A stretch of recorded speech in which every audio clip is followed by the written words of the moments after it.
लहंगा के छौड़ी पेन्हिले उजर चोलिया गे। पेन्हिले उजर लहंगा के छौड़ी पेन्हिले उजर चोलिया गे।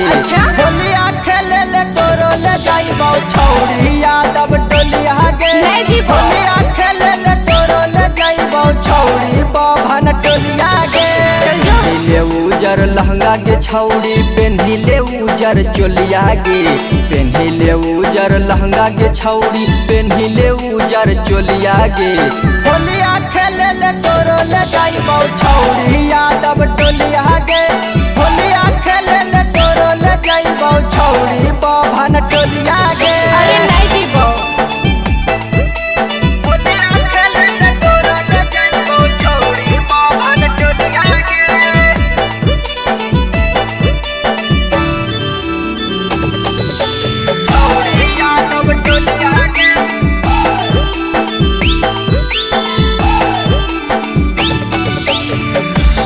हो सिंगार कर के बना जो संस्कारी। लुटेले जवानिया होली में कर ले तैयारी। अरे भगमा यहाँ से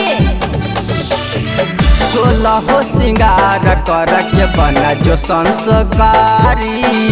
लुटेले जवानिया होली में कर ले तैयारी। हाथ में लेके चलेंगे छौड़ी रंग अबीर के झोलिया गे। हाथ में लेके चलेंगे छौड़ी रंग अबीर के झोलिया गे। होलिया खेले ले तोरो ले जाइबो साथे पंडित टोलिया गे। होलिया खेले ले तोरो ले जाइबो छौड़ी बभन टोलिया गे।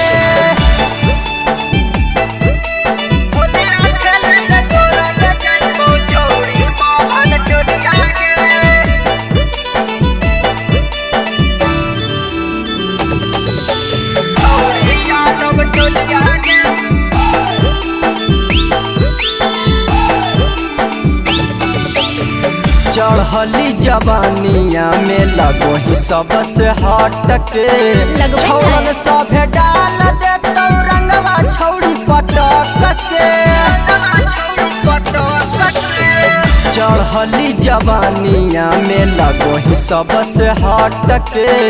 छौड़न सभे डाल देतौ रंगवा छौड़ी पटक के। टेंशन लीहे चलैतै केतनो मुकेश रंजन गोलिया गे। टेंशन लीहे चलैतै केतनो प्रदीप आशिक गोलिया गे।